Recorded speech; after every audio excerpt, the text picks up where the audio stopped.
Hi there, it's Stu with StuTech with yet another tech tip of the day.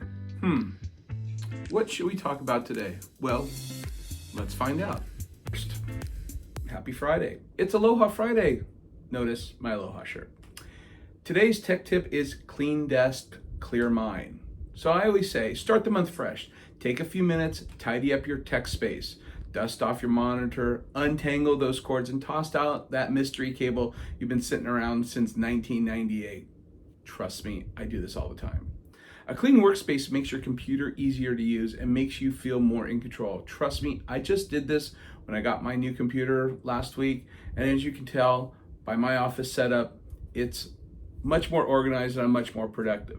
So let me just tell you, a little cleanup goes a long way in reducing stress, avoiding accidental oops moments like spilling that coffee cup on your monitor or your keyboard.